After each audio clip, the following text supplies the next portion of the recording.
jungle.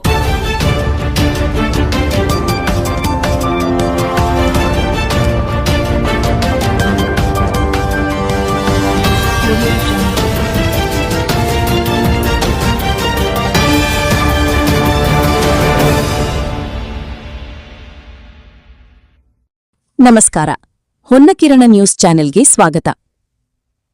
ಚಿತ್ರದುರ್ಗದಲ್ಲಿ ನಡೆಯಲಿರುವ May 9ರಂದು BS Yediyurappa ಅಭಿಮಾನೋತ್ಸವ ನಡೆಯಲಿದೆ.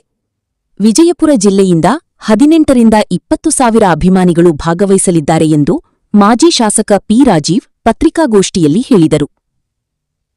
ಸುದ್ದಿಗೋಷ್ಠಿಯಲ್ಲಿ ಮಾತನಾಡಿದ ಅವರು, ಯಾವ ವಿಷಯಕ್ಕೆ ಹೋರಾಟ ಮಾಡಿದರೂ ಅಧಿಕಾರ ದೊರಕಿದಾಗ ಆ ಹೋರಾಟದ ಆಶಯಗಳನ್ನ ಈಡೇರಿಸುವ ಮೂಲಕ ಧೀಮಂತವಾಗಿ ಆಡಳಿತ ನಡೆಸಿದ ಮಹಾನ್ ನೇತಾರ ಬಿಎಸ್ ಯಡಿಯೂರಪ್ಪ.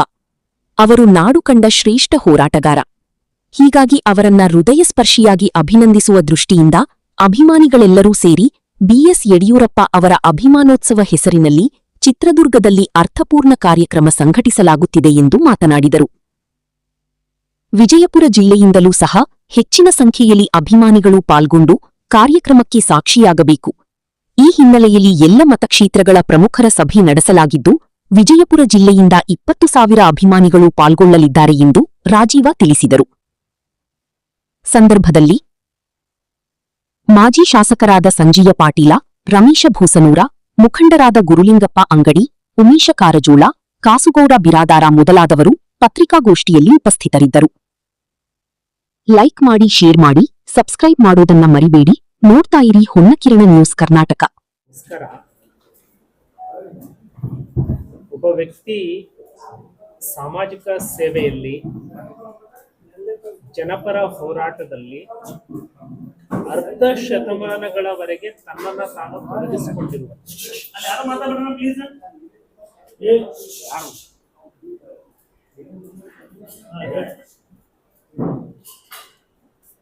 ನಿರಂತರ ಅರ್ಧ ಶತಮಾನಗಳವರೆಗೆ ಒಬ್ಬ ವ್ಯಕ್ತಿ ಸಾಮಾಜಿಕ ಜೀವನದಲ್ಲಿ, ಸಮಾಜ ಸೇವೆಯಲ್ಲಿ ತನ್ನನ್ನು ತಾನು ತೊಡಗಿಸಿಕೊಂಡಿರುವಂಥದ್ದು ಇಂದಿನ ತಲೆಮಾರು ನಮಗೆ ನೋಡಲಿಕ್ಕೆ ಸಿಗುವಂಥದ್ದು ಸನ್ಮಾನ್ಯ ಯಡಿಯೂರಪ್ಪನವರು.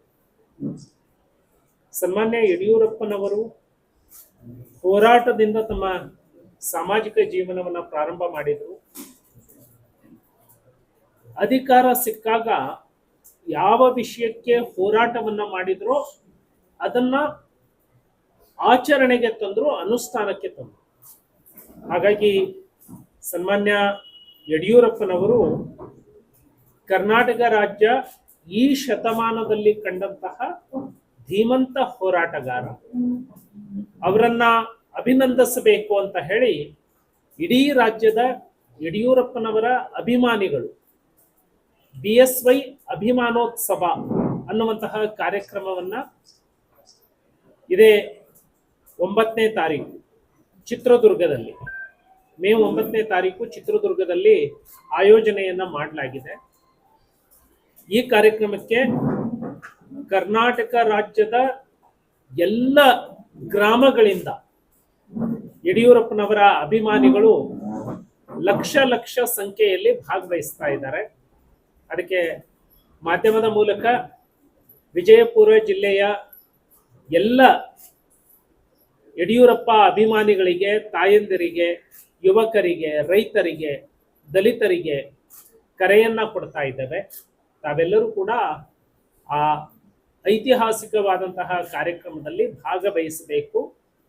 ಆ ಕಾರ್ಯಕ್ರಮಕ್ಕೆ ತಾವೆಲ್ಲರೂ ಕೂಡ ಸಾಕ್ಷಿದಾರರಾಗಬೇಕು ಅಂತ ಹೇಳಿ ವಿಜಯನಗರ ಜಿಲ್ಲೆಯ ಎಲ್ಲ ಮುಖಂಡರಲ್ಲಿ ವಿನಂತಿಯನ್ನ ಮಾಡಿಕೊಳ್ತಾ ಇದ್ದಾರೆ. ಇದರ ಸಭೆಯಾಗಿ ಇವತ್ತು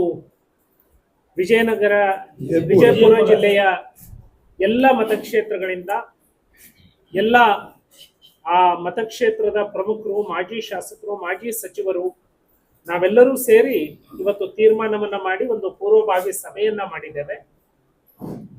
ವಿಜಯಪುರ ಜಿಲ್ಲೆಯಿಂದ 18ರಿಂದ 20 ಸಾವಿರ ಅಭಿಮಾನಿಗಳು ಈ ಕಾರ್ಯಕ್ರಮದಲ್ಲಿ ಭಾಗವಹಿಸ್ತಾ ಇದ್ದಾರೆ. ಅದೇ ರೀತಿ ರಾಜ್ಯಾದ್ಯಂತ ಎಲ್ಲ ಸ್ವಾಮೀಜಿಯವರನ್ನ ಎಲ್ಲ ಧರ್ಮಗುರುಗಳನ್ನ ಇದಕ್ಕೆ ಆಹ್ವಾನಿಸಲಾಗ್ತಾ ಇದೆ. ಅದೇ ರೀತಿ ವಿಶೇಷವಾಗಿ ಭಾಗ್ಯಲಕ್ಷ್ಮಿ ಯೋಜನೆಯಿಂದ ಏನು ಮೆಚುರಿಟಿ ಬಾಂಡನ್ನು ಪಡ್ಕೊಳ್ತಾ ಇದ್ದಾರೆ, ಆ ಹೆಣ್ಣು ಮಕ್ಕಳನ್ನ ಕರ್ನಾಟಕ ರಾಜ್ಯಾದ್ಯಂತ ಮೊದಲ ಭಾಗ್ಯಲಕ್ಷ್ಮಿ ಬಾಂಡ್ ಪೇಪರ್ನ ಯಾರೆಲ್ಲ ಪಡ್ಕೊಂಡಿದ್ದಾರೆ ಅವರನ್ನ 50,000 ಭಾಗ್ಯಲಕ್ಷ್ಮಿ ಫಲಾನುಭವಿಗಳನ್ನ ಯಡಿಯೂರಪ್ಪನವರ ಕಾರ್ಯಕ್ರಮಕ್ಕೆ ಆಗಮಿಸಲಾಗ್ತಾ ಇದೆ. ಬೈಸಿಕಲ್ ಯೋಜನೆಯನ್ನ ಕರ್ನಾಟಕದಲ್ಲಿ ಸನ್ಮಾನ್ಯ ಯಡಿಯೂರಪ್ಪನವರು ತಂದಿದ್ರಿಂದ ಹೆಣ್ಣು ಮಕ್ಕಳ ವಿದ್ಯಾಭ್ಯಾಸದಲ್ಲಿ ಬಹಳ ದೊಡ್ಡ ಪ್ರಗತಿ ಆಯಿತು. ಹೆಣ್ಣು ಮಕ್ಕಳ ಭ್ರೂಣ ಹತ್ಯೆಗೆ ಕಡಿವಾಣ ಹಾಕೋದಕ್ಕೆ ಭಾಗ್ಯಲಕ್ಷ್ಮಿ ಯೋಜನೆ ದೊಡ್ಡ ಕೊಡುಗೆಯನ್ನ ನೀಡಿತು. ಆ ಹೆಣ್ಣು ಮಗುವಿನ ಬದುಕನ್ನ ಕಟ್ಕೊಳ್ಳಿಕ್ಕೆ, ಆ ಹೆಣ್ಣು ಮಗು ಶಿಕ್ಷಣವಂತಳಾಗೋದಕ್ಕೆ, ಬುದ್ಧಿವಂತಳಾಗೋದಕ್ಕೆ ಬೈಸಿಕಲ್ ಯೋಜನೆಯನ್ನ ಏನು ತಂದ್ರು ಅದನ್ನ ಆಯ್ಕೆ ಮಾಡಿ 50,000 ಬೈಸಿಕಲ್ ಯೋಜನೆಯಿಂದ ಶಿಕ್ಷಣವಂತರಾಗಿ ಇವತ್ತು ಸಾಮಾಜಿಕ ಸ್ಥಿತಿಯಲ್ಲಿ ಉತ್ತಮ ಸ್ಥಾನವನ್ನ ಯಾರು ಗಳಿಸಿದ್ದಾರೆ ಅವರನ್ನ ಹುಡುಕಿ ಕರೆಯುವಂತಹ ಪ್ರಯತ್ನ ನಡೀತಾ ಇದೆ. ಎಲ್ಲ ವರ್ಗದ ಸ್ವಾಮೀಜಿಯವರು ಅದರಲ್ಲಿ ಭಾಗವಹಿಸ್ತಾ ಇದ್ದಾರೆ. ಯಡಿಯೂರಪ್ಪನವರ ಸಮಕಾಲೀನರು, ಅವರ ಜೊತೆಗೆ ಹೆಜ್ಜೆ ಹಾಕಿದವರು. ಇಲ್ಲಿ ಯಡಿಯೂರಪ್ಪನವರು ಬಂದಾಗ ಯಾರ ಮನೆಯಲ್ಲಿ ವಾಸ್ತವ್ಯವನ್ನ ಮಾಡ್ತಿದ್ರು, ಅವತ್ತು ಅವರ ಕಾರ್ನಲ್ಲಿ, ಅವರ ಜೊತೆಗೆ ಬಸ್ನಲ್ಲಿ, ಅವರ ಜೊತೆಗೆ ಸೈಕಲ್ ತುಳ್ಕೊಂಡು ಓಡಾಡಿದಂಥವ್ರನ್ನ ಕರ್ನಾಟಕ ರಾಜ್ಯದ ಪ್ರತಿ ಜಿಲ್ಲೆಯಿಂದ ಅವರನ್ನ ಗುರುತಿಸುವಂತಹ ಕೆಲಸ ಮಾಡಿ ಅವರನ್ನ ವಿಶೇಷವಾಗಿ ಆ ಒಂದು ಸಭೆಗೆ ಆಹ್ವಾನಿಸ್ತಾ ಇದ್ದೀವಿ. ಈ ಸಭೆಯಲ್ಲಿ ಈ ದೇಶ ಕಂಡ ಉಕ್ಕಿನ ಮನುಷ್ಯ ಅಂತ ಹೇಳಿ ಖ್ಯಾತಿಯಾಗಿರುವಂತಹ ಸನ್ಮಾನ್ಯ ಕೇಂದ್ರ ಗೃಹ ಸಚಿವರಾಗಿರುವಂತಹ ಅಮಿತ್ ಶಾ ಅವರು ಆ ಕಾರ್ಯಕ್ರಮದಲ್ಲಿ ಅತಿಥಿಗಳಾಗಿ ಭಾಗವಹಿಸ್ತಾ ಇದ್ದಾರೆ. ಸೊ ಇಲ್ಲಿ ವೇದಿಕೆ ಮೇಲಿರುವಂತಹ ಎಲ್ಲ ಮುಖಂಡರು ಅವರವರ ಮತಕ್ಷೇತ್ರದಿಂದ ದೊಡ್ಡ ಸಂಖ್ಯೆಯಲ್ಲಿ ಹೊರಡಿಸಬೇಕು ಅನ್ನುವಂತಹ ಸಿದ್ಧತೆಯನ್ನ ಮಾಡ್ಕೊಂಡಿದ್ದಾರೆ. ಸೊ 9ನೇ ತಾರೀಕು, ಮೇ 9ನೇ ತಾರೀಕು ಚಿತ್ರದುರ್ಗದಲ್ಲಿ ಬೆಳಿಗ್ಗೆ 11 ಗಂಟೆಗೆ ಈ ಒಂದು ಐತಿಹಾಸಿಕ ಸಭೆ ಅಲ್ಲಿ ನಡೀತಾ ಇದೆ. ರಾಜ್ಯಾದ್ಯಂತ ಯಡಿಯೂರಪ್ಪ ಅಭಿಮಾನಿಗಳು 10 ಲಕ್ಷಕ್ಕಿಂತ ಹೆಚ್ಚಿನ ಸಂಖ್ಯೆಯಲ್ಲಿ ಆ ಸಭೆಯಲ್ಲಿ ಸೇರುವಂತಹ ನಿರೀಕ್ಷೆ ಇದೆ. ಈಗಾಗಲೇ ಪೆಂಡಾಲ್ ಕಟ್ಟಲಿಕ್ಕೆ, ವ್ಯವಸ್ಥೆಯನ್ನು ಮಾಡಲಿಕ್ಕೆ ಎಲ್ಲ ಸಿದ್ಧತೆಗಳು ನಡೆದಿದ್ದಾವೆ. 12 ಲಕ್ಷ ಜನರಿಗೆ ಊಟದ ವ್ಯವಸ್ಥೆ, ಬಿಸಿಲು ಜಾಸ್ತಿ ಇರೋದ್ರಿಂದ ಆ ಮಾಯಿಶ್ಚರ್ ಸ್ಪ್ರೇ ಮಾಡುವಂಥದ್ದನ್ನ ಇದು ಮಾಡಿ ಸ್ವಲ್ಪ ತಂಪಿನ ವಾತಾವರಣವನ್ನ ನಿರ್ಮಾಣ ಮಾಡುವಂತಹ ಪ್ರಯತ್ನ ಮಾಡ್ತಾ ಇದ್ದೇವೆ. ಅಲ್ಲಲ್ಲಿ ಏನು ಬರ್ತಾ ಇದ್ದಾರೆ, ಆ ಅಭಿಮಾನಿಗಳಿಗೆ ನೀರಿನ ವ್ಯವಸ್ಥೆ, ಇದೆಲ್ಲ ಆಗುವಂತಹ ಸಿದ್ಧತೆಗಳು ಭರದಿಂದ ನಡೀತಾ ಇದ್ದಾವೆ. 12 ಲಕ್ಷ ಜನರಿಗೆ ಊಟದ ವ್ಯವಸ್ಥೆ ಸಿದ್ಧ ಆಗ್ತಾ ಇದೆ. ಅದಕ್ಕೆ ಮಾಧ್ಯಮದ ಮೂಲಕ ವಿಜಯಪುರ ಜಿಲ್ಲೆಯ ಎಲ್ಲ ಯಡಿಯೂರಪ್ಪ ಅಭಿಮಾನಿಗಳಿಗೆ, ತಾಯಂದಿರಿಗೆ, ಯುವಕರಿಗೆ, ರೈತರಿಗೆ, ದಲಿತರಿಗೆ ಕರೆಯನ್ನ ಕೊಡ್ತಾ ಇದ್ದೇವೆ. ತಾವೆಲ್ಲರೂ ಕೂಡ ಆ ಐತಿಹಾಸಿಕವಾದಂತಹ ಕಾರ್ಯಕ್ರಮದಲ್ಲಿ ಭಾಗವಹಿಸಬೇಕು. ಆ ಕಾರ್ಯಕ್ರಮಕ್ಕೆ ತಾವೆಲ್ಲರೂ ಕೂಡ ಸಾಕ್ಷಿದಾರರಾಗಬೇಕು ಅಂತ ಹೇಳಿ ವಿಜಯನಗರ ಜಿಲ್ಲೆಯ ಎಲ್ಲ ಮುಖಂಡರಲ್ಲಿ ವಿನಂತಿಯನ್ನ ಮಾಡ್ಕೊಳ್ತಾ ಇದ್ದೇವೆ. ಇದರ ಸಭೆಯಾಗಿ ಇವತ್ತು ವಿಜಯಪುರ ಜಿಲ್ಲೆಯ ಎಲ್ಲ ಮತಕ್ಷೇತ್ರಗಳಿಂದ ಎಲ್ಲ ಆ ಮತಕ್ಷೇತ್ರದ ಪ್ರಮುಖರು, ಮಾಜಿ ಶಾಸಕರು, ಮಾಜಿ ಸಚಿವರು ನಾವೆಲ್ಲರೂ ಸೇರಿ ಇವತ್ತು ತೀರ್ಮಾನವನ್ನ ಮಾಡಿ ಒಂದು ಪೂರ್ವಭಾವಿ ಸಭೆಯನ್ನ ಮಾಡಿದ್ದೇವೆ. ವಿಜಯಪುರ ಜಿಲ್ಲೆಯಿಂದ 18ರಿಂದ 20,000 ಅಭಿಮಾನಿಗಳು ಈ ಕಾರ್ಯಕ್ರಮದಲ್ಲಿ ಭಾಗವಹಿಸ್ತಾ ಇದ್ದಾರೆ. ಅದೇ ರೀತಿ ರಾಜ್ಯಾದ್ಯಂತ ಎಲ್ಲ ಸ್ವಾಮೀಜಿಯವರನ್ನ, ಎಲ್ಲ ಧರ್ಮಗುರುಗಳನ್ನ ಇದಕ್ಕೆ ಆಹ್ವಾನಿಸಲಾಗ್ತಾ ಇದೆ.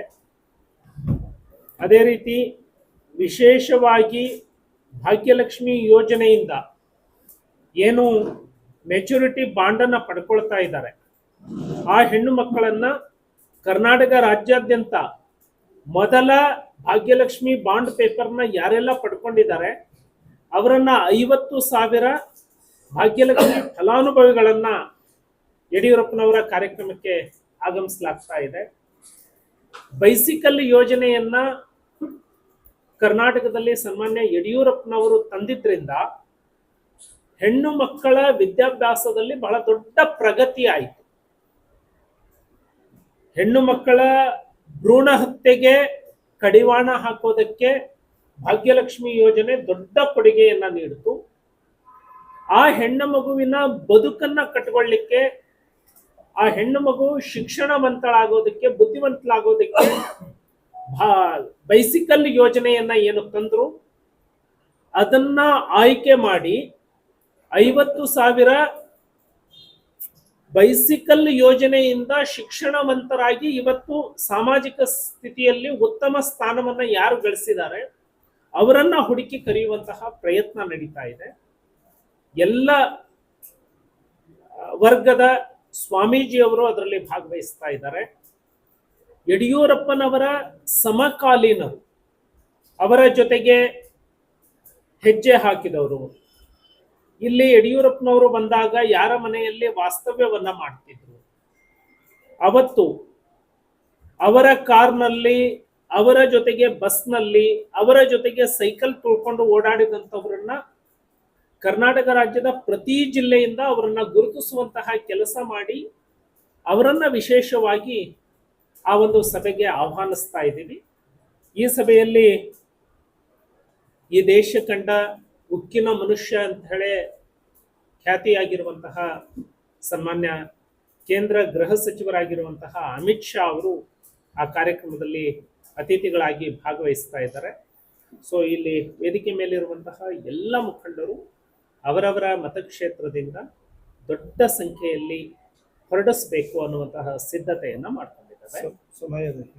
ಸೊ 9ನೇ ತಾರೀಕು, ಮೇ 9ನೇ ತಾರೀಕು ಚಿತ್ರದುರ್ಗದಲ್ಲಿ ಬೆಳಿಗ್ಗೆ 11 ಗಂಟೆಗೆ ಈ ಒಂದು ಐತಿಹಾಸಿಕ ಸಭೆ ಅಲ್ಲಿ ನಡೀತಾ ಇದೆ. ರಾಜ್ಯಾದ್ಯಂತ ಯಡಿಯೂರಪ್ಪ ಅಭಿಮಾನಿಗಳು 10 ಲಕ್ಷಕ್ಕಿಂತ ಹೆಚ್ಚಿನ ಸಂಖ್ಯೆಯಲ್ಲಿ ಆ ಸಭೆಯಲ್ಲಿ ಸೇರುವಂತಹ ನಿರೀಕ್ಷೆ ಇದೆ. ಈಗಾಗಲೇ ಪೆಂಡಾಲ್ ಕಟ್ಟಲಿಕ್ಕೆ, ವ್ಯವಸ್ಥೆಯನ್ನು ಮಾಡಲಿಕ್ಕೆ ಎಲ್ಲ ಸಿದ್ಧತೆಗಳು ನಡೆದಿದ್ದಾವೆ.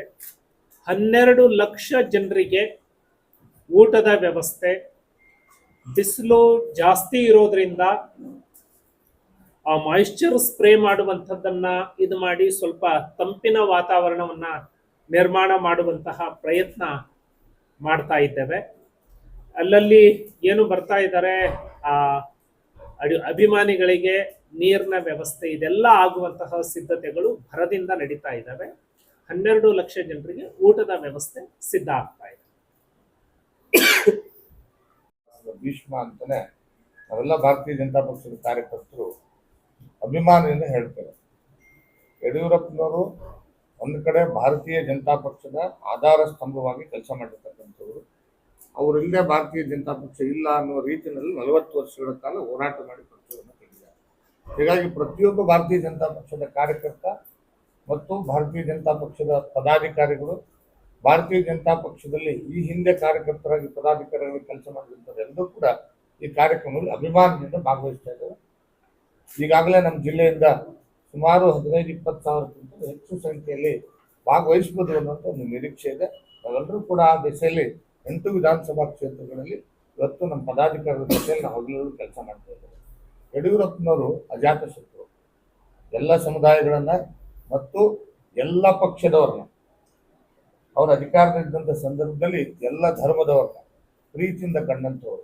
ಉದಾಹರಣೆಗೆ ಹೇಳಬೇಕು ಅಂತಂದ್ರೆ, ಈ ಹಿಂದೆ ನಡೆದಂಥ ಒಂದು ಅರಮನೆ ಮೈದಾನದಲ್ಲಿ ನಡೆದಂಥ ಯಡಿಯೂರಪ್ಪನವರ ಒಂದು ಕಾರ್ಯಕ್ರಮದಲ್ಲಿ ಸ್ವತಃ ಸಿದ್ದರಾಮಯ್ಯನವರು ಬಂದು ಭಾಷಣ ಮಾಡಿದ್ದಾರೆ ವಿರೋಧ ಪಕ್ಷ ನಾಯಕರಾಗಿ. ಯಾಕೆ ಮಾತು ಹೇಳ್ತೇವೆ ಅಂತಂದ್ರೆ, ಅದಕ್ಕೆ ಇವತ್ತು ವಿಶೇಷವಾಗಿ ಯಡಿಯೂರಪ್ಪನವ್ರನ್ನ ಒಂದು ಪಕ್ಷಾತೀತವಾಗಿ ಅವ್ರನ್ನ ಪ್ರೀತಿ ಮಾಡುವಂಥ ಪ್ರತಿಯೊಬ್ಬರು ಕೂಡ ಅದರಲ್ಲಿ ಭಾಗವಹಿಸಬೇಕು ಅನ್ನುವಂಥ ಒಂದು ಅಂತಿಮ ತೀರ್ಮಾನವನ್ನು ಇವತ್ತು ನಾವೆಲ್ಲ ಯಡಿಯೂರಪ್ಪನವರ ಅಭಿಮಾನಿಗಳಾಗಿ ಮಾಡಿದ್ದೇವೆ. ಇದೊಂದು ನಮ್ಮೆಲ್ಲರಿಗೂ ಕೂಡ ವಿಶೇಷವಾಗಿ ಭಾರತೀಯ ಜನತಾ ಪಕ್ಷದ ಕಾರ್ಯಕರ್ತರಿಗೆ ಒಂದು ಹಬ್ಬ, ಒಂದು ಉತ್ಸವ.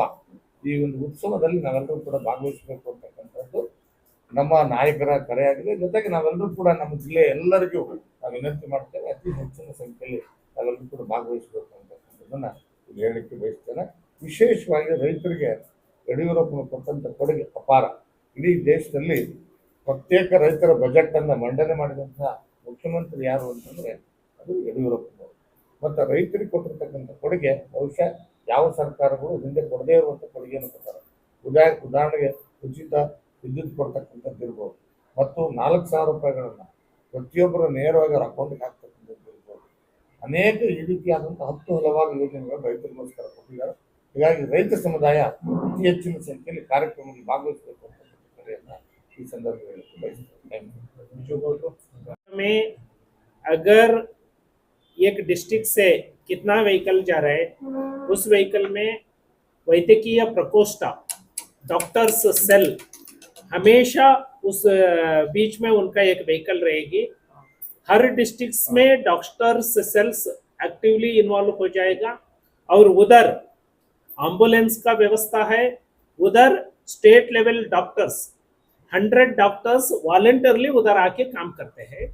लेकिन उम्मीद है कुछ भी तकलीफ किसी को भी नहीं होना, वो प्रिकॉशन सभी जगह लेने के लिए कोशिश है. प्रिकॉशन तो पूरे रहेंगे. अगर कोई अकस्मात ऐसी घटना होती है सर उधर सभी डिपार्टमेंट एक्सपर्ट डॉक्टर्स उधर भी रहते हैं और हर एक डिस्ट्रिक्ट से जो कानवाई इधर से जाते हैं doctors cell, district doctors cell, expert doctors उसमें रहते हैं. वो प्रिकॉशन ऑलरेडी ले चुके हैं. ಆವಾಗ ನಾವು 2 ತಿಂಗಳು 15 ತೋಟಗಾರಿಕೆ ಮಂತ್ರಿ ಇದ್ದೆ. ಅವರು ಒಂದೇ ಬಜೆಟ್ ಮಂಡನೆ ಮಾಡುವಂಥ ಸಂದರ್ಭದಲ್ಲಿ ಬಾಗಲಕೋಟೆ ಜಿಲ್ಲೆ ಬಾಗಲಕೋಟೆಗೆ ಕೃಷಿ ವಿಶ್ವವಿದ್ಯಾಲಯ ಕೊಡ್ತೀನಿ ಅಂತ ಹೇಳಂತ ಬಜೆಟ್ನಲ್ಲಿ ಪ್ರಿಂಟ್ ಮಾಡಿ ಬಜೆಟ್ ಓದಿದ್ರು. ಆದರೆ ನಮಗೆ ಬೇಕಾಗಿರ್ತಕ್ಕಂಥದ್ದು ತೋಟಗಾರಿಕೆ ಯೂನಿವರ್ಸಿಟಿ. ಅದು ನಮ್ಮ 2 ಜಿಲ್ಲೆಯ ರೈತರ ಬೇಡಿಕೆ ಇತ್ತು, ನಮ್ಮದು ಕೂಡ ಬೇಡಿಕೆ ಇತ್ತು. ಮಧ್ಯಾಹ್ನ ಬಜೆಟ್ ಓದಿದ ಮೇಲೆ ಮಧ್ಯಾಹ್ನ 1 ಗಂಟೆಗೆ ಬ್ಯಾಕ್ವರ್ಡ್ ಟೈಮ್ನಲ್ಲಿ ಊಟಕ್ಕೆ ಬಿಟ್ಟರು, ಊಟ ಮಾಡಾಕಿದ್ರು ಅವರು. ನಾವು ಊಟಕ್ಕೆ ಹೋಗಲಿಲ್ಲ. ನಾನು ಕಾಂಗ್ರೆಸ್ನ MLC ಇವರನ್ನು ಮತ್ತೆ ಕಟ್ಟಿ ಅಂತ ಕೆಲವು ಜನ ಕರ್ಕೊಂಡು ಸನ್ಮಾನ್ಯ ಯಡಿಯೂರಪ್ಪ ಹತ್ರ ಹೋದೆವು. ನೀವು ಯಾಕೆ ಊಟ ಮಾಡಕತ್ತಿಲ್ಲ ಅಂತ ಕೇಳಿದ್ರು. ಇಲ್ಲ ಸಾಹೇಬ್ರ, ನೀವು ಬಾಗಲಕೋಟೆಗೆ ಕೃಷಿ ವಿಶ್ವವಿದ್ಯಾಲಯ ಘೋಷಣೆ ಮಾಡಿದಿರಿ. ಈಗಾಗಲೇ ರಾಯಚೂರಿಗೆ ಒಂದು ಕೃಷಿ ವಿಶ್ವವಿದ್ಯಾಲಯ ಐತಿ, ಬೆಂಗಳೂರಿಗೆ ಒಂದು ಐತಿ, ಧಾರವಾಡಕ್ಕೆ ಒಂದು ಐತಿ. ತೋಟಗಾರಿಕೆ ಬೆಳೆ ಬೆಳೀತಕ್ಕಂಥ 2 ಜಿಲ್ಲೆಯ ಅಪೇಕ್ಷೆ ಏನು ರೈತರು ಅಂತ ಹೇಳಿದ್ರೆ ತೋಟಗಾರಿಕೆ ಯೂನಿವರ್ಸಿಟಿ ಬೇಕು ಅಂತ ನಮ್ಮ ಡಿಮಾಂಡ್ ಇತ್ತು. ನೀವು ಒಂದು ಮಾಡಲಿಲ್ಲ, ಅದಕ್ಕೆ ನಾವು ಊಟಕ್ಕೆ ಹೋಗಿಲ್ಲ ಸಾಹೇಬ್ರ ಅಂತ ಹೇಳಿದ್ರು. ಹಂಗೆ ಐತಾ ಬೇಡಿಕೆ ಅಂದ್ರು. ಹಂಗೆ ಅವ್ರು ಹೆಂಗೆ ಮಾಡ್ರಿ, ಬಜೆಟ್ ಮೇಲೆ ಚರ್ಚೆ ಆಗಲಿ, 1 ವಾರ ಚರ್ಚೆ ಆದ್ಮೇಲೆ ರಿಪ್ಲೈ ಮಾಡುವಾಗ ನಿಮ್ಮ ಬೇಡಿಕೆ ಈಡೇರಿಸ್ತೀನಿ ಅಂತಕ್ಕಂಥ ಮಾತನ್ನ ನಾವು ಕೊಟ್ಟು ಸದನದಲ್ಲಿ 1 ವಾರ ಬಜೆಟ್ ಮೇಲೆ ಚರ್ಚೆ ಆಯ್ತು. ಚರ್ಚೆಗೆ ರಿಪ್ಲೈ ಮಾಡ್ತಕ್ಕಂಥ ಸಂದರ್ಭದಲ್ಲಿ ಸನ್ಮಾನ್ಯ ಯಡಿಯೂರಪ್ಪನವರು ನಾವು ಬಾಗಲಕೋಟೆಗೆ ಕೃಷಿ ವಿಶ್ವವಿದ್ಯಾಲಯ ಘೋಷಣೆ ಮಾಡಿದ್ದೆ. ಅಲ್ಲಿಯ ಜನಪ್ರತಿನಿಧಿಗಳು ಮತ್ತು ರೈತರು ತೋಟಗಾರಿಕೆ ಯೂನಿವರ್ಸಿಟಿ ಬೇಕು ಅಂತ ಡಿಮಾಂಡ್ ಮಾಡಿದ್ರು ಮಾನ್ಯರಾಗ. ಅದಕ್ಕೆ ಕೃಷಿ ಬದಲಾಗಿ ತೋಟಗಾರಿಕೆ ಯೂನಿವರ್ಸಿಟಿನ ಮಾಡ್ತೀನಿ ಅಂತಕ್ಕಂಥ ಮಾತನ್ನು ಉತ್ತರದಾಗ ಕೊಟ್ಟ ತಿಳ್ಕೊಂಡು ಬಾಗಲಕೋಟೆ ಕೃಷಿ ವಿಶ್ವವಿದ್ಯಾಲಯ ಆಗಿರ್ತಕ್ಕಂಥ ವಿಶೇಷತೆ ದೇಶದಾಗ 3ನೇ ವಿಶ್ವವಿದ್ಯಾಲಯ. ಮೊದಲೇ ಹಿಮಾಚಲ ಪ್ರದೇಶ ತೋಟಗಾರಿಕೆ, ಒಂದು ಹಿಮಾಚಲ ಪ್ರದೇಶಕ್ಕಿದೆ, ಒಂದು ಆಂಧ್ರಕ್ಕೆ, 3ನೇದು ಬಾಗಲಕೋಟೆ ಇದ್ದದ್ದು, ಕರ್ನಾಟಕ ಮೊದಲೇದ್ದು, ದೇಶದಾಗ 3ನೇದು. ಅಂದ್ರ ಒಟ್ಟು ಮಾತಿಗೆ ನೆನಪಿಟ್ಕೊಂಡು ಅದನ್ನ ಈಡೇರಿಸ್ತಕ್ಕಂಥ ಛಾತಿ ಇರ್ತಕ್ಕಂಥ ರೈತ ನಾಯಕ ಯಾರಂದ್ರೆ BS ಯಡಿಯೂರಪ್ಪ ಅಂತಕ್ಕಂಥ ಇದೇ ತಾಜಾ ಉದಾಹರಣೆ. ಮುಂದೆ ನಾನು ಆ ತೋಟಗಾರಿಕೆ ಮಂತ್ರಿ ರಾಜೀನಾಮೆ ಉಮೇಶ್ ಕತ್ತಿ ಅವರಿಗೆ ಅವಕಾಶ ಮಾಡಿಕೊಟ್ಟೆ. ಅಡಿಗಲ್ ಸಮಾರಂಭ ಮಾಡುವಾಗ ಉಮೇಶ್ ಕತ್ತಿ ಅವರು ಅದನ್ನ ಅಡಿಗಲ್ ಸಮಾರಂಭ ಮಾಡಿರ್ತಕ್ಕಂಥದ್ದು ತೋಟಗಾರಿಕೆ ಯೂನಿವರ್ಸಿಟಿ ಇತಿಹಾಸದಾಗ ಹೇಳಿದ್ರು. ಹಾಗಾಗಿ ದೊಡ್ಡ ಸಂಖ್ಯೆಯಲ್ಲಿ ಈ 2 ಜಿಲ್ಲೆಯ ರೈತರು ಅವರ ಹುಟ್ಟುಹಬ್ಬದ ಜನ ಸ್ವಲ್ಪ ಹೆಚ್ಚಿನ ಸಂಖ್ಯೆಯಲ್ಲಿ ಬರಬೇಕಂತ ನಾನು ಕೂಡ ಎಲ್ಲ ರೈತರಲ್ಲಿ ವಿನಂತಿಯನ್ನು ಮಾಡ್ಲಿಕ್ಕೆ ಬಯಸ್ತೇನೆ. ರಾಜೂರು ಹೇಳಿದಾಗೆ ಅಭಿಮಾನೋತ್ಸವ ಅಂದ್ರೆ 50 ವರ್ಷ ಅವರು ರಾಜಕಾರಣದಲ್ಲಿ ಪೂರೈಸಿದ್ದಾರೆ. 50 ವರ್ಷ ಬರೀ ಪೂರೈಸಿಲ್ಲ, 50 ವರ್ಷ ನಿರಂತರವಾಗಿ ಅವರು ಹೋರಾಟವನ್ನು ಮಾಡಿದ್ದಾರೆ. ನಾನು 1991-90ನೇ ಇಸ್ವಿಯಿಂದ ಅವ್ರು ನಾನು ಹತ್ತಿರದಿಂದ ನೋಡಿದ್ದೀನಿ, ಬಹಳಷ್ಟು ಚಿಕ್ಕವನಿದ್ದೆ. ಅವಾಗಿನಿಂದನೂ ಕೂಡ ಪ್ರತಿಯೊಂದು ಅದರಲ್ಲಿ ವಿಶೇಷವಾಗಿ ಉತ್ತರ ಕರ್ನಾಟಕದಲ್ಲಿ ಹೆಚ್ಚು ಹೋರಾಟ ಮಾಡಿದ್ದು ಬಿಜಾಪುರ ಜಿಲ್ಲೆಗೆ ಅನ್ನುವಂಥ ಮಾತನ್ನು ಕೂಡ ಈ ಸಂದರ್ಭದಲ್ಲಿ ಬಹಳ ಸ್ಪಷ್ಟವಾಗಿ ಹೇಳಿದ್ದೇನೆ. ಹಲವಾರು ನೀರಾವರಿ ಯೋಜನೆಗಳಿಗೆ ಇವತ್ತು ಬಿಜಾಪುರದಲ್ಲಿ ಬಂದು ಹೋರಾಟ ಮಾಡಿದ್ರು. ಅತಿವೃಷ್ಟಿ ಅನಾವೃಷ್ಟಿ ಆದಾಗ ತಕ್ಷಣವೇ ಆಗಿನ ಸಂದರ್ಭದಲ್ಲಿ ಫೋನ್ ಕಾಲ್ ಲ್ಯಾಂಡ್ ಫೋನ್ ಮಾಡಿ ನಾನು ಬೆಳಿಗ್ಗೆ ಬರ್ತೀನಿ, ಜನ ಸೇರಿಸಿ ಹತ್ತೇ ಜನ ಇಲ್ಲಿ ಹೋರಾಟ ಮಾಡೋಣ ದಿಶಾ ಕ್ಷೇತ್ರಗಳಿಗೆ. ಮಳೆಯಲ್ಲಿ ಒಂದ್ಸಲ ನನ್ಗೆ ನೆನಪಿದೆ, ಮಳೆ ಬರ್ತಾ ಇತ್ತು, ಅತಿವೃಷ್ಟಿ ಆಗಿತ್ತು, ನಾನು ಹೋರಾಟ ಮಾಡ್ತೀನಿ, ಸರಿಯಾಗಿ ಪರಿಹಾರ ಕೊಟ್ಟಿಲ್ಲ ಸರ್ಕಾರ, ಮನೆಗಳಿಗೆ ಪರಿಹಾರ ಕೊಟ್ಟಿಲ್ಲ, ಮನೆಗಳಿಗೆ ಬಿದ್ದಾಗ ರೈತರಿಗೆ ಪರಿಹಾರ ಕೊಟ್ಟಿಲ್ಲ ಅನ್ನುವಂಥ ಬೇಡಿಕೆ ಇಟ್ಕೊಂಡು ನಾಳೆ ಹೋರಾಟ ಮಾಡಬೇಕು DCMP ಎದುರುಗಡೆ ಅನ್ನುವಂಥ ಒಂದು ಇದನ್ನು ಇಟ್ಕೊಂಡು ಸಾಯಂಕಾಲ ಫೋನ್ ಮಾಡೋದು, ಬೆಳಿಗ್ಗೆ ಜನ ಮಳೆ ಬರ್ತಾ ಇತ್ತು, ಮಳೆಯಲ್ಲೇ ನೆನ್ಕೊಂಡು ನೋಡಿ ಹಂಗೆ ಐಬಿಂದ ನೋಡ್ಬೋದು DCMP ಒಂದು 45 ಜನ ಇದ್ವಿ. ಅಂತ ಒಬ್ಬ ದಿಟ್ಟ ಹೋರಾಟಗಾರರ ಒಂದು ಅಭಿಮಾನೋತ್ಸವ ಕಾರ್ಯಕ್ರಮದಲ್ಲಿ ಹೆಚ್ಚು ಜಿಲ್ಲೆ, ನನ್ನ ವಿನಂತಿ ಏನಂದ್ರೆ ಹೆಚ್ಚು ಕಾರ್ಯಕರ್ತರು ಅಭಿಮಾನಿಗಳು ವಿಜಯಪುರ ಜಿಲ್ಲೆಯಿಂದ ಹೋದ್ರೆ ಅವರು ಮಾಡಿದಂತ ಕಾರ್ಯಕ್ಕೆ ನಮ್ಮ ಅಭಿಮಾನವಾದಿ ಪ್ರಸಂಗ ಆಗ್ತದೆ. ಎಲ್ರಿಗೂ ವಿನಂತಿ ಮಾಡ್ಕೊಂಡು ಬರ್ತೀನಿ, ಬಯಸ್ತೀನಿ. ಎಲ್ರಿಗೂ ಗೊತ್ತದೆ ಈ ಒಂದು 90 ಇಸ್ವಿಗೆ ಮುಂಚೆನೂ ಕೂಡ ಅವ್ರು ಬರ್ತಾ ಇದ್ರು, ಸಾದಾ ಬಸ್ನಲ್ಲಿ ಬಂದಿದ್ರು. ಒಂದ್ಸಲ ಬಸ್ ಅಲ್ಲ, ಈ ಮಾಬಳಿ ಶೆಟ್ಟಿ ಕಾರ್ನಲ್ಲಿ ಬರ್ತಿದ್ರು, ಕಾರ್ ಕೆಟ್ಟು ಕೋಲಾರ ಹತ್ರ ಈ ಕಡೆ ಸೆಂಟರ್ ನಿಂತಿತ್ತು, ಬಿಜಾಪುರ ಒಂದು 25-30 ಕಿಲೋಮೀಟರ್. ಆಮೇಲೆ ನಾವು ಹೋಗಿ ಜೀಪ್ ತೊಗೊಂಡು ಚಾಲು ಮಾಡ್ಕೊಂಡು ಹೋಗಿ ಬರೋದ್ರಾಗೆ ಅವ್ರು ಟ್ರಕ್ ಹಚ್ಚಿ ಹೋಗ್ಬಿಟ್ಟಿದ್ರು. ಅವರು ನಮಗೆ ಇಲ್ಲಿ ಫೋನ್ ಮಾಡಿ ಹಿಂಗೆ ನಮ್ಗೆ ಕೆಟ್ಟದೊಬ್ರು ಯಾರ ಕೈ ಹೇಳಿ ಕಳಿಸಿದ್ರು, ಇಲ್ಲಿ ಟೂರಿಸ್ಟ್ ಹೋಟೆಲ್ ನಂಬರ್ ಬರೋದು ಗೋಲ್ಡ್ ಪಾರ್ಟಿ ಆಗಿದ್ದಾಕರ ಬರೋದು ಕಳ್ಸಿದ್ರು. ಅವರು ನಮಗೆ ಬಂದು ಫೋನ್ ಮಾಡಿ ನನಗೆ ಹೇಳಿ, ನಾನು ಮತ್ತೊಬ್ರಿಗೆ ಹೇಳಿದ್ರು, ಎಬ್ಬಿಸ್ಕೊಂಡು ರೆಡಿಯಾಗಿ ಹೋಗೋದ್ರಾಗೆ ಕಾರ್ಯದ ಕರೆ ಅವರು ಲೇಟ್ ಆಯ್ತು ತಿಳ್ಕೊಂಡು ಟ್ರಕ್ ಹತ್ತಿ ಬಿಜಾಪುರ ಐಬಿ ಬಂದ್ಬಿಟ್ಟು ನಾವು ಅಲ್ಲಿ ಹೋಗ್ಬಿಟ್ಟಿದ್ವಿ. ಇಷ್ಟು ತೊಂದರೆಯನ್ನು ತಗೊಂಡು ಬಿಜಾಪುರ ಜಿಲ್ಲೆ ಹೆಚ್ಚಿನ ಕಾಳಜಿಯನ್ನು ವಹಿಸಿ ಹೋರಾಟ ಸಂಘಟನೆಯನ್ನು ಒತ್ತು ಕೊಟ್ಟಂತ ವ್ಯಕ್ತಿ ಯಾರಾದ್ರೂ ಇದ್ರೆ ಅದು ಯಡಿಯೂರಪ್ಪನವರು ಇಂದನೇ ಜಿಲ್ಲೆಯಲ್ಲಿ ಭಾರತೀಯ ಜನತಾ ಪಕ್ಷ ಬೆಳೆಯಿತು ಅನ್ನುವಂಥ ಮಾತನ್ನ ಈ ಸಂದರ್ಭ ಸ್ಪಷ್ಟವಾಗಿ ಹೇಳಕ್ ಬಯಸ್ತೀನಿ. ಯಡಿಯೂರಪ್ಪ ಅವರು ನಿರಂತರ ಬಿಜಾಪುರ ಜಿಲ್ಲೆ ಸಂಪರ್ಕ, ಬಾಗಲಕೋಟೆ ಬಿಜಾಪುರ ಅಖಂಡ ಜಿಲ್ಲೆ ಇತ್ತು, ಅವಾಗ ಅಖಂಡ ಜಿಲ್ಲೆ ಇತ್ತು. ನಾನು ಅಖಂಡ ಜಿಲ್ಲೆ ವಿಭಾಗೀಯ ಪ್ರಧಾನ ಕಾರ್ಯದರ್ಶಿ ಇದ್ದೆ ಅವಾಗ. ಆಗಿನ ಸಂದರ್ಭದಲ್ಲಿ ನಿರಂತರ ಅವರ ಸಂಪರ್ಕದಿಂದ ಬಾಗಲಕೋಟೆ ಬಿಜಾಪುರ ಜಿಲ್ಲೆಯಲ್ಲಿ ಭಾರತೀಯ ಜನತಾ ಪಕ್ಷ ಬೆಳೆದು ಇಷ್ಟೊಂದು ಸ್ಥಾನಗಳನ್ನ ಬರ್ಲಿಕ್ಕೆ ಸಾಧ್ಯ ಆಯಿತು. ಸಣ್ಣ ಸಣ್ಣ ಹೆಜ್ಜೆಗಳಿಗೆ ಕೂಡ ಬಿಜಾಪುರ ಜಿಲ್ಲೆಗೆ ಬರ್ತಾ ಇತ್ತು. ಭಾಳ ಸಣ್ಣ ಹೆಜ್ಜೆ ನೆನಪಿದೆ ನನಗೆ. ಒಮ್ಮೆ ಕರ್ಮಂಟಾಳ ನಮ್ಮ ದೋಸ್ತನ ಕರ್ಕೊಂಡು ಎಲ್ಲಿಯಾದ್ರೂ ಹೋಗ್ಬೇಕು, ಮನೆಗಳು ಬಿದ್ದು ನೋಡ್ಬೇಕಂದ್ರೆ ಬಡಗನೂರ್ಗೆ ಹೋಗಿ ಕರ್ಕೊಂಡು, ಯಾರು ಇರಲಿ ಜನನೇ ಅಂಥದ್ದು ಯಾವುದೋ ಗಾಡಿಯಾಗ ಹೋಗಿ ಕರ್ಕೊಂಡು, ಅಂದ್ರ ಊಟ ನೋಡ್ತಿರ್ಲಿಲ್ಲ, ವ್ಯವಸ್ಥೆ ನೋಡ್ತಾರಲ್ಲ, ಏನೋ ಸಂಘಟನೆ ಹೋರಾಟ ಇದು ಮೈಗೂಡಿಸ್ಕೊಂಡಂತ ವ್ಯಕ್ತಿ ಯಡಿಯೂರಪ್ಪನವರು. ಬಿಜಾಪುರ ಜಿಲ್ಲೆ ಹೆಚ್ಚಿನ ಸಂಖ್ಯೆಯಲ್ಲಿ ಸಂಘಟನೆ ಕೊಡುಗೆ ಕೊಟ್ಟಿದ್ದಾರೆ, ಭಾರತೀಯ ಜನತಾ ಪಕ್ಷಕ್ಕೆ ಬೆಳಿಲಿಕ್ಕೆ ಕಾರಣೀಭೂತರಾಗಿದ್ದಾರೆ. ಅವರು ಇದಕ್ಕೆ ರಾಜೀವ್ ಹೇಳಿದಾಗ 20,000 ರಿಂದ 25,000 ಜನ ಆ ಕಾರ್ಯಕ್ರಮ ಭಾಗವಹಿಸಿ ಅವರಿಗೆ ಅಭಿನಂದನೆ ಸಲ್ಲಿಸಿದ ಮಾತ್ರ ನಿಜವಾಗಿ ನಾವು ಅವರಿಗೆ ಅಭಿನಂದನೆ ಸಲ್ಲಿಸಿದಂಗೆ ಆಗ್ತದೆ.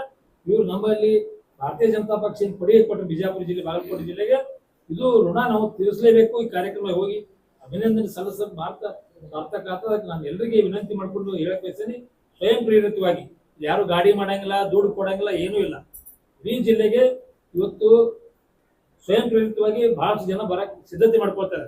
ಇವತ್ತಿನಿಂದ ರಾಜೀವರು ಸ್ಟಿಕ್ಕರ್ ಅನ್ನ ಒಂದು ಬಿಡುಗಡೆ ಮಾಡೋರು ಸಾಯಂಕಾಲ. ಆ ಸ್ಟಿಕ್ಕರ್ನ ಇಡೀ ಜಿಲ್ಲೆಯಲ್ಲಿ ಸಾವಿರಾರು ವಾಹನಗಳಿಗೆ ಹಚ್ಚೋದಂತ ವ್ಯವಸ್ಥೆ ಆಗಿದೆ. ಇವತ್ತು ಸ್ವಂತ ವಾಹನ ಮಾಡಿಕೊಂಡು ಖರ್ಚು ಮಾಡಿಕೊಂಡು ಜಿಲ್ಲೆಯಲ್ಲಿಂದ ಸಾವಿರಾರು ಜನ ಸೇರ್ತಾರಂತ ವಿಶ್ವಾಸದ, ಕೆಲವು ಸೇರ್ಬೇಕನ್ನೋ ವಿನಂತಿಯನ್ನು ನಾನು ಈ ಸಂದರ್ಭ. ಬಿ ಸ್ಕೀಮ್ ಯೋಜನೆಗಳ ಕೆಲಸ ಪ್ರಾರಂಭ ಆಗ್ಲಿಕ್ಕೆ ಮೂಲ ಕಾರಣಕರ್ತರಾಗಿರ್ತಕ್ಕಂಥವ್ರು ಸನ್ಮಾನ್ಯ ಯಡಿಯೂರಪ್ಪ. ಎರಡನೇದು, ಈ ಜಿಲ್ಲೆಯ ಎಲ್ಲ ಕೆರೆಗಳನ್ನ ತುಂಬೋದಕ್ಕೆ ನಿರ್ಣಯ ತಗೊಂಡಿರ್ತಕ್ಕಂಥದ್ದು ಸನ್ಮಾನ್ಯ ಯಡಿಯೂರಪ್ಪನವರ ಕಾಲದಲ್ಲಿ. ಚಿಮ್ಮಲ್ಗಿ ಮತ್ತು ಮುಳವಾಡ ಏತ ನೀರು ಯೋಜನೆಗೆ 1,800 ಕೋಟಿ ರೂಪಾಯಿ ಅದಕ್ಕೆ ಅಲೋಕೇಶನ್ ಕೊಟ್ಟಿದ್ದು ಸನ್ಮಾನ್ಯ ಯಡಿಯೂರಪ್ಪನವರ ಕಾಲದಲ್ಲಿ. ಇದು ಗಮನಕ್ಕೆ ತರಲಿಕ್ಕೆ ಬಯಸ್ತೇವೆ. 120 ಕೆರೆಗಳನ್ನು ತುಂಬತಕ್ಕಂಥದ್ದು ಮತ್ತು ಡೋಣಿ ರಿವರ್ ಬಂದಾಗ ಹೈಯೆಸ್ಟ್ ಮನೆಯ ಊರುಗಳನ್ನ ಶಿಫ್ಟ್ ಮಾಡಿ ಪುನರ್ವಸತಿ ಮಾಡಿಕೊಟ್ಟಿರ್ತಕ್ಕಂಥದ್ದು ಯಡಿಯೂರಪ್ಪನವರು. ಇದು 3 ಪಾಯಿಂಟ್ಸ್. ಯಾಕಂದ್ರೆ ಕೆಲವರು ಯಡಿಯೂರಪ್ಪನವ್ರ ಕೊಡುಗೆ ಇಲ್ಲ ಅನ್ನೋಂಥ ಮಾತುಗಳು ನಾವು ನಿಮ್ಮ ಮುಖಾಂತರ ಕೇಳ್ತಾ ಇರ್ತೀವಿ. ಯಾಕಂದ್ರೆ ಅದಕ್ಕೆ ನಾವು ಸ್ಪಷ್ಟಪಡಿಸ್ಲಿಕ್ಕೆ ಬಯಸ್ತೇವೆ, ಯಡಿಯೂರಪ್ಪನವ್ರು ಕೊಟ್ಟಿರ್ತಕ್ಕಂಥ ಕೊಡುಗೆನ ಯಾವ ಮುಖ್ಯಮಂತ್ರಿಗಳು ಕೂಡ ಇವತ್ತಿನವರೆಗೆ ನಮ್ಮ ಜಿಲ್ಲೆ ಕೊಟ್ಟಿಲ್ಲ ಅಂತಕ್ಕಂಥ ಸ್ಪಷ್ಟ. ಇನ್ನೊಂದ್ಸರ ಕೊಡುಗೆ ಬಗ್ಗೆ ಹೇಳಿಲ್ಲ ನಾವು. ಸಂಘಟನೆ ಪಕ್ಷ ಬೆಳೆಸ ಮಾಜಿ ಮುಖ್ಯಮಂತ್ರಿಗಳು BS ಯಡಿಯೂರಪ್ಪ ಸಾಹೇಬರ ಒಂದು ಕಾರ್ಯಕ್ರಮದಲ್ಲಿ, ಈ ವೇದಿಕೆ ಇವತ್ತೇನು ಕಾರ್ಯಕ್ರಮದಲ್ಲಿ ನಾವೆಲ್ಲ ಪಕ್ಷದ ಎಲ್ಲ ಮುಖಂಡರು ಮತ್ತು ಇರ್ತಕ್ಕಂಥ ಎಲ್ಲ ಕಾರ್ಯಕರ್ತರು ಕೂಡ ಒಂದು ವಿಷಯನ ನಾವು ಮಾಡಿದ್ದೀವಿ.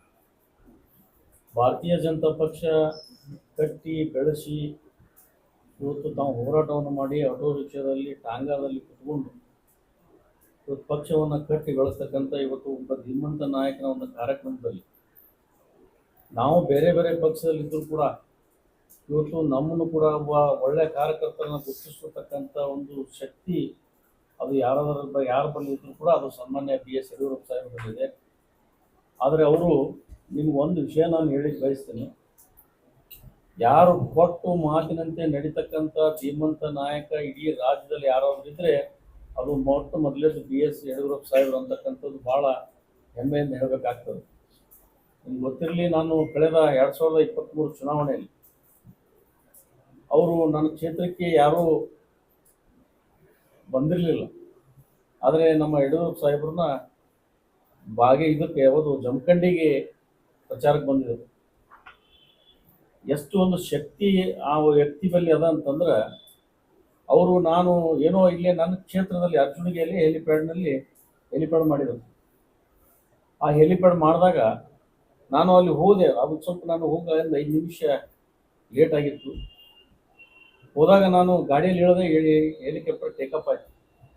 ಟೇಕಪ್ ಆದಾಗ ಮ್ಯಾಲೆ ಹೋದಂಥವ್ರು ಮತ್ತೆ ಕೆಳಗಡೆ ಬಂದು ನೀನು ಇಲ್ಲೇ ಬಂದಿತ್ತಲ್ಲೋ ನೀ ಅಂತಂದ್ರು. ಇದು ನನ್ನ ಕ್ಷೇತ್ರದಾಗೆ ಅದ ಸರ್, ಇಲ್ಲೇ, ಅದಕ್ಕೆ ನೀವು ಜಮಖಂಡಿಗೆ ಬಂದಿರಿ ಅಂದರು, ಬೆಟ್ಟ ಎಲ್ಲಕ್ಕೆ ಬಂದಿರಿ ಅಂತಂದ್ರು.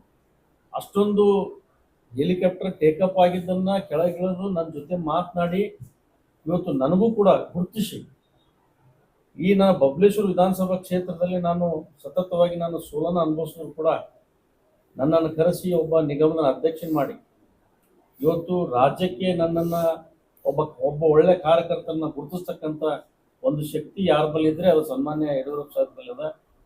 ಆ ಕಾರ್ಯಕ್ರಮದಲ್ಲಿ ಇಡೀ ನನ್ನ ಬಬಲೇಶ್ವರ ವಿಧಾನಸಭಾ ಕ್ಷೇತ್ರದಿಂದ ಮತ್ತು ಇಡೀ ಜಿಲ್ಲೆಯಿಂದ ಇವತ್ತೆಲ್ಲ ನಮ್ಮ ನಾಯಕರು ಕೂಡ ನಾವು ಒಂದು ತೀರ್ಮಾನ ಮಾಡಿದ್ದೀವಿ.